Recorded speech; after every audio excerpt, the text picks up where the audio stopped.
무한 책임입니다. 아까 잠깐 저희 대담 중에 살짝 나왔죠. 감 잡으신 분도 있을 것 같습니다. 비명 혁신이 파문 이재명 사퇴를 이재명 거취 언급 없이 무한 책임입니다. 네. 지금 이례경 후폭풍이다라고 얘기를 좀 할 수 있을 것 같습니다. 이 후폭풍 비명계에서는 계속 이재명 대표를 얘기를 하고 있습니다. 당대표가 이거는 책임을 져야 될 문제다라고 얘기를 하고 있는데요. 관련 목소리를 좀 들어보고 얘기를 이어가 보시죠. 저는 첫째 이러한 의사결정을 이루게 된 이재명 대표한테 책임이 컸고 이재명 대표의 사법 리스크로부터 그 자신의 결함이 안고 출발을 했고 리더십 발휘하는 중요 대목에서 제대로 발휘도 못했고 이게 이재명 대표의 결함과 한계이기 때문에 이를 제거하려면 이재명 대표 스스로가 퇴진하는 것이 이재명 대표가 정말 전 심각한 결단을 해야 된다. 이재명 체제의 연장선상에서 또는 이재명 체제를 강화시키는 방향에서 혁신위를 구상한다. 그러면 저는 진짜 이재명 체제가 근본적으로 계속 갈 수 있는지에 대한 고민이 시작될 거다. 기승전 이재명 책임론, 기승전 이재명 사퇴론도 그렇게 적절한 대안은 아니다. 민주당의 혁신과 발전, 그리고 국민과 함께하는 민주당을 위해서 기본적인 것은 정말 나도 민주당의 같은 우물물을 먹는 같은 사람으로서 네. 애정을 가진 비판 그리고 대안을 가진 비판 이렇게 했으면 좋겠고요. 이상민 의원님이 생각하시고 있는 혁신위원장 후보를 복수로 많이 추천해 주시면 큰 도움이 될 것 같습니다. 네, 지금 이런 파문이 일어난 데 대해서 이재명 대표 사퇴해야 된다, 내려와야 된다라는 얘기에 그럼 기승전 이재명 사퇴가 답이냐? 라는 또 친명 쪽의 목소리도 있습니다. 이건 제가 권지웅 의원님과 신정희 의원님 두 분한테만 좀 여쭤보겠습니다. OX로. 네. 이재명 대표 사퇴해야 된다. 하나, 둘, 셋. 오, 갈려요. 네. 일단 먼저 권지웅 의원님부터. 저는 네. 사퇴하든 안 하든 별로 상관이 없습니다. 사퇴를 하든 안 하든 상관이 없다. 그러니까 핵심은 민주당이 더 나아지느냐 아니냐인데 네. 지금 논의가 사퇴시키려는 거냐 너희 주장이 네. 아니면 사퇴가 아니라 이재명 대표 체제를 유지시키려는 주장이냐 이렇게 계속 이분법적으로 질문을 하시는데 네. 전 별로 중요하지 않다고 생각하고 사퇴를 해서 민주당이 나아지는가 혹은 아니면 사퇴하지 않고 민주당이 나아질 수 있는가 등등등 어쨌건 민주당이 어떻게 나아질 건가를 논의하고 싶은데 너무 대표 체제를 유지시킬 거냐 말 거냐로 수렴되는 것 같아서 일단은 이렇게 말씀을 드렸고요. 그럼 대표 체제가 문제가 아니면 궁극적으로 뭐가 문제라고 보십니까? 예를 들면 혁신의 방향이 저는 그 논쟁되어야 된다고 생각하는데요. 네. 저는 이번에 이재명 대표께서 사실상 임명하신 그러니까 최고위원들과도 거의 상의하지 않고 임명했다고 하지 않습니까? 네, 네. 그런 상태에서 임명하신 분이 민주당을 새롭게 바꾸지 못할 분이라고 생각해요. 그러니까 아까도 이야기 좀 드렸다시피 사실은 상대는 무조건적으로 나쁘고 우리는 옳다라는 세계관을 깰 수 있는 사람, 상대가 맞을 수도 있다, 우리가 틀릴 수도 있다는 생각을 할 수 있는 사람을 임명하는 쪽으로 혁신이 이루어져야 된다고 생각하고 네. 거기에 대한 논쟁은 할 마음이 있지만 대표를 유지시킬 거냐 말 거냐의 논쟁에 있어서는 별로 드릴 말씀이 없어서 일단 이렇게 말씀드립니다. 알겠습니다. 신정현 의원님. 네, 저는 지난 혁신위원장 선임에 의해서 드러난 게 있다면 네. 이재명 대표께서 어쨌든 친명계로 혁신위를 끌어가고자 하는 의지가 드러나 버린 겁니다. 이것 때문에 당내 갈등뿐만 아니라 민주당의 지난달 5월이었죠. 그때 당시 의총을 통해서 회신안을 밝히고 혁신위를 통해서 당을 재창당하겠다라는 어떤 의지까지도 모두 소멸되어 버린 상황이 되었습니다. 제가 사퇴를 하는 것이 맞다라고 이제 오를 했지만 이것의 진짜 의미는 혁신위 구성은요. 이제는 이재명을 지우는 것에 목표가 있어야 됩니다. 이재명이 존재하는 이상 이재명을 어떻게 지키느냐라는 것을 목적을 두고 혁신위를 구성하는 이상 혁신은 실패할 것이고요. 국민은 계속 실망하실 거고요. 내년 총선은 더 이상 우리에게 기회로 다가오지 않을 것입니다. 그래서 이제는 이재명이 지워지고 네. 그리고 이 당이 어떻게 혁신과 쇄신을 통해서 국민들에게 희망을 줄 것인가라는 쇄신 경쟁을 가장 잘할 수 있는 그런 사람과 그런 가치가 떠올라야 됩니다. 그것이 바로 지금 민주당에게는 마지막 남은 기회이고요. 그런 의도, 그런 의지를 갖고서 이재명 대표가 그 다음을 준비하시는 것이 맞다 이렇게 생각합니다. 네, 지금 이재명 대표에 대해서 사퇴해야 된다라는 얘기가 수면 아래 내려가 있다가 다시 또 이번 이례경 후폭풍으로 올라온 상황입니다. 여기에 대해서 이재명 대표 어제 이렇게 얘기를 했습니다. 들어보고 오시죠. 대표님 책임론도 나오고 있는데 혹시 입장 있으신가요? 차기혁신위원장 언제 인사하시게 계세요? 당에서 벌어지는 일에 대해서 당 대표가 언제나 책임을 져야 되는 것이죠. 이게 당 대표가 권한을 가진 만큼 내부 논의를 충분히 했든 안 했든 충분히 다 논의하고 하는 일입니다만 결과에 대해서는 언제나 무한 책임을 지는 것이 당 대표가 하는 일입니다. 어떤 방식으로 책임지셔야 된다는 얘기실까요? 네. 기자들이 이재명 대표한테 물었습니다. 책임론이 나온다. 모든 건 뭐 논의를 했든 안 했든 논의는 했습니다만 이라고까지 붙였지만 어쨌거나 결과론적으로는 다 당 대표의 무한 책임이다. 후속 질문이 어떻게 책임을 지시겠다는 걸까요? 라고 물어봤는데 여기에 대해서는 답을 안 했습니다. 네. 근데 이거는 김수철 원장님. 책임을 어떻게 진다는 걸까요? 일단 본인은 이제 혁신위원장을 지금 구상을 하고 있지 않겠습니까? 네. 왜냐하면 지금 이 상황에 대해서는 어떤 더 이상 본인이 참전하는 것 자체가 부담스러우니까 네. 새로운 혁신위원장을 이제 세워서 현재 국면을 타개하겠다라고 하는 게 엿보여지고요. 어제 SNS에 최고위원들이 쓰는 SNS에다가 네. 최고위원을 추천해달라 이렇게 이야기를 했다는 거 아닙니까? 그럼 결국은 이제 그동안의 과정 자체가 사실은 네. 너무 밀실해서 졸속으로 이루어진 측면이 있고 또 이재명 대표께서 너무 마음이 바쁘셨던 것 같아요. 그러다 보니까 이제 그동안의 과오에 대해서 조금 인정을 하시는 것 같고 제 생각에 네. 그렇지만 그 과정들을 이제 SNS에서 추천을 받아가지고 임명을 하면서 일단 현재 상황을 타개하려고 하는 것 같은데요. 가장 중요한 것은 국민들이 바라는 민주당으로 거듭나야 되거든요.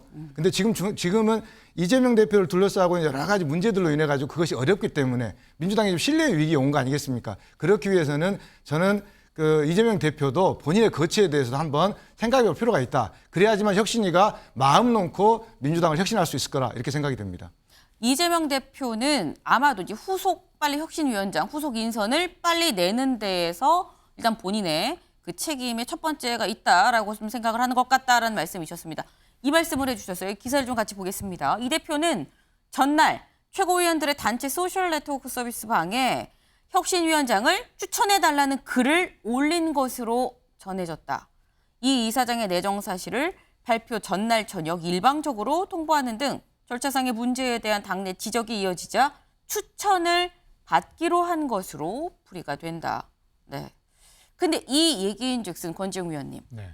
일단 전에 일방적으로 했던 비판이 있어서 추천을 해주십시오라고 얘기를 했다는 건 거취에 대해서 내려갈 생각은 없다는 또 방증인 것 같기도 하거든요. 좀 많은 분들이 그렇게 생각하시는 것 같은 것처럼 저도 비슷하게 네. 지금 이재명 대표께서 스스로 이제 내려오실 생각은 없으신 것 같습니다. 근데 이제 저는 이게 이제 이번 혁신위원장 임명의 문제가 절차적 문제가 핵심이 아닙니다. 네. 그러니까 현 지도부가 지금 집권을 한지, 그러니까 어쨌든 지도부가 구성된 지 작년 8월부터 지금까지 네. 민주당의 스스로의 문제는 잘 풀지 못하고 중도라고 불리는 국민들을 설득하지 못했던 이것을 어떻게 개선할 건가? 현 지도부의 방향성의 문제다. 네. 그게 이제 우리가 가져야 될 어떤 반성의 포인트여야 되는데 네. 그걸 그냥 최고위원들에게 다시 물어서 무슨 좋은 대답이 나오겠습니까? 현 최고위원분들은 자신의 어떤 체제를 잘 유지시켜줄 혁신위원장을 추천하지 않겠습니까? 그럼 그건 국민들이 보기에 변화한다기보다 그냥 다시 어떤 외피를 바꿀 뿐이지 내용적으로 변화하는 모습이 아니거든요. 저는 그 혁신위원장 임명이 되었을 때 네. 그런 생각이 들었는데 이재명 대표께서 혁신에 절박하지 않구나라는 생각이 들었습니다. 그러니까 그 전에 했던 방식을 조금 다르게 하면 나아지지 않을까 정도로 생각하시는데 네. 아까 앞서도 이야기가 나왔다시피 저희가 지금 혁신해야 될 내용은 그냥 단순히 외피만이 아니라 지난 문재인 정부 5년 그리고 지난 1년의 민주당 운영 이 과정에서 보여줬던 어떤 오만이나 기득권적 모습입니다. 그것을 바꿔낼 수 있는 사람을 혁신위원장으로 와달라고 하면 다 거부하겠지만 네. 어떻게든 그 모셔와야죠. 근데 그게 이제 혁신의 절박함인데 그런 것들이 잘 드러나지 않는 것 같아서 어쨌든 만회는 했으면 좋겠습니다만 네. 사실 우려가 되는 것이 더 큽니다. 그렇습니다. 다음 기사를 좀 이어서 보고 얘기를 좀 이어가 보겠습니다. 네. 이재명, 이래경 사태의 원론적 답변만 뚜렷해진 혁신 동상이몽입니다. 누구와 누구가 동상이몽을 하고 있느냐? 네. 여기 보겠습니다. 친명에서는 당원이 우선이다라는 입장, 비명에서는 중도 확장이 중요하다라는 그런 입장. 지금 이게 분명한 동상이몽 상황이다. 그래서 이런 갈등이 좀 격화될 조짐을 보이자 의총, 이르면 원래 오늘 있을 예정이었는데 의총을 12일로 연기를 했다. 12일로 연기를 했다는 건 약 한 나흘 정도의 지금 시간을 뭐 벌었다면 벌었다라고 볼 수 있을 텐데 신정현 위원님. 네.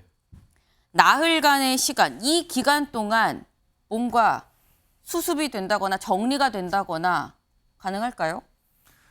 수습을 하기가 쉽지 않을 것 같습니다. 이게 빨리 매듭을 지으면 오히려 수습의 가능성이 높아질 텐데요. 지금은 마치 이것이 더 가속도가 붙는 느낌으로 상황이 흘러가고 있거든요. 특히 의총을 연기한 것도 특별히 이유가 있어서 그런 게 아니었더라고요. 저도 확인을 해보니까 의원들이 모여서 지금 갑론을 막 싸울 것이 두려워서 그래서 미뤘다라는 얘기를 제가 이제 다른 의원님 통해서 들었는데 네. 이 자체가 벌써 문제인 겁니다. 지금 욕 들어먹는 게 맞죠. 의원들로부터 비판받는 게 맞죠. 이재명 대표가 이 상황이 왜 이렇게까지 왔는지 네. 이 이래경 사태에 대한 이 의원들의 직접적인 비판과 문제 제기에 대해서 충분히 수렴하고 네. 또 반성하고 성찰하는 시간이 사실은 필요한데 이걸 피해간 거거든요. 그렇다면 저는 이런 부분은 우리의 태도에서부터 벌써 우리가 진정코 170명의 국회의원과 민주당을 혁신할 의지가 있는가 그리고 국민의 기대에 부응하면서 당내의 어떤 저항을 뛰어넘을 수 있는 의지를 충분히 갖고 있는가 사실 그 의지가 별로 없어 보였으면 이 상황이 되게 안타깝다 이런 생각이 들고요. 다시 말씀드리지만 이재명 대표께서 아마 의총을 통해서 엄청나게 많은 비판과 또 지적을 들으실 겁니다. 그중에 4분의 1만 수용하시고 그것에 대해서 충분히 의지를 갖고 추진하겠다고 하신다 그러면 저는 거기에서부터 혁신의 가능성들이 분명히 생길 것이다. 이렇게 생각합니다. 네, 지금 말씀은 결국에 키는 이재명 대표가 쥐고 있다라는 그 말로 지금 들립니다. 오늘 한겨레가 굉장히 많은 지면을 또 할애해서 이 민주당 상황에 대해서 어떻게 보면 기획을 썼습니다. 일면입니다. 민주당 책임 정치 실종. 이게 참 아이러니한 게 이재명 대표는 무한 책임이라고 얘기를 했는데 민주당 책임 정치 실종이라고 썼습니다. 중병 앓는데 모두 입을 닫는다라는 게 지금 얘기입니다. 다음 기사를 좀 볼까요? 네. 거악과 싸우니 작은 잘못은 괜찮다는 식의 합리화가 당내에 만연해 있다. 그리고 다음 기사까지 보겠습니다. 네. 무한 책임 밝힌 이재명 대표, 수세모면용 프레임 싸움만 하고 있다. 굉장히 사실 구체적이고 아픈 지적들이 아닐까 생각을 합니다. 권지웅 위원님. 네. 사실 이게 뭐 보수 신문에서 쓴 게 아니라 한겨레가 이렇게 썼다는 거는 굉장히 애정을 담아서 또 썼다라고도 볼 수가 있을 것 같은데 지금 이런 지적들 어떻게 보세요? 동의하십니까? 저는 꽤 많이 동의합니다. 그러니까 더불어민주당이 집권하는 중에 조국 사태와 성희롱 이 일이 있었고 네. 그리고 대선에서 졌습니다. 그리고 지선도 이어서 졌고 그리고 그 과정에서 지금도 잘하고 있다는 이야기보다는 민주당이 국민의힘과 뭐가 다른지 모르겠다. 국민의힘만 탓하고 있지 민주당의 비전이 무엇인지 민주당이 과거에 서민과 중산층의 정당이라고 했지만 그런 어떤 정책적 드라이브나 이런 것도 잘 보이지 않는다는 비판이 많습니다. 네. 그럼 이것들을 수용해야 되는데 여전히 윤석열 정부가 더 나쁘다는 이야기에 빠져 있다는 것이죠. 그리고 그걸 저는 당내에서 많이 느끼고 있고요. 그래서 일부의 이 어떤 한겨레의 이야기를 좀 조금이라도 듣고 그리고 네. 이것은 단순히 어떤 한 신문의 이야기라기보다 국민들의 이야기라고 저는 생각됩니다. 그래서 이것을 조금이라도 반영을 해서 더 나은 정당이 돼서 정말 국민들께 조금이라도 희망을 줄 수 있는 정당이 되어야 되지 않을까 싶습니다. 네. 신정현 의원님 네. 간략하게. 아니, 이가 한 장면에서 지금 우리가 보고 있는 이 한 장면 속에서 도덕성을 실종한 민주정당이 어떠한 모습을 보이는지를 여실히 우리가 보고 있는 것 같다 이런 생각이 들어서 기사 내용에는 예. 정품 운동이 일어나야 된다라는 게 들어 있어요. 예, 정품 사실. 운동을 어떤 방식으로 시작을 할 수 있을 것이냐 그게 관건 아닙니까? 그 정품 운동은요 사실은요 내 팔을 자를 수 있는 용기가 필요합니다. 결국은 나는 옳으니 나와 상관없는 주변부를 쳐내는 것이 정풍운동이라는 큰 착각이고요. 저는 지금 이 민주당의 정풍운동이 필요하다는 거에 정말 공감하고요. 정풍운동의 첫 시작은 바로 도덕성 회복과 윤리성 회복입니다. 과거 김대중 노무현 대통령 때에는 당의 기준이라는 게 있었고요. 그 기준에 벗어났을 때에는 대통령도 당 총재직을 내려놓고 탈당까지도 불사했었습니다. 네. 그러한 책임을 질 수 있었던 그 시기의 민주당의 모습으로 돌아가려면 바로 그 기준을 세우는 것, 내 팔을 자를 수 있는 용기를 내는 것, 그것이 바로 이 당에 필요한 상황인 것 같습니다. 내 팔을 자를 수 있는 용기란 말이 유독 귀에 들어오네요. 다음 키워드 가보겠습니다. 네, 제자리. 무엇이 제자리인 걸까요? 보겠습니다. 야당 악재에도 지지율 못 올리는 여당, 정책 행보, 득점 전략 먹힐까입니다. 네, 지금 저희가 앞에서 쭉 얘기를 했습니다. 민주당, 야당이 지금 각종 악재가 연이어서 사실 오고 있습니다. 이 앞서서 뭐 돈봉투 의혹도 있었고요. 그리고 코인도 있었고 그 뒤에 또 혁신위원장 자진 사퇴까지 이런 일들이 있음에도 불구하고 지금 지지율을 여당이 못 올리고 있다. 어제 나온 여론조사를 좀 같이 보도록 해보겠습니다. 어제 나온 여론조사, 네, 이 매트릭스에서 한 여론조사인데 만약에 내일, 바로 내일 총선이 있다면, 선거가 있다면 누구한테 어느 정당에 투표를 하시겠습니까? 라고 물었는데 5월엔 이랬는데 6월엔 일단 크로스가 됐습니다. 33.1%가 민주당을 뽑겠다고 했고요. 31.2%가 국민의힘을 뽑겠다고 했습니다. 일단 뭐 이 수치 자체는 오차범위 내인 것만은 뭐 분명합니다.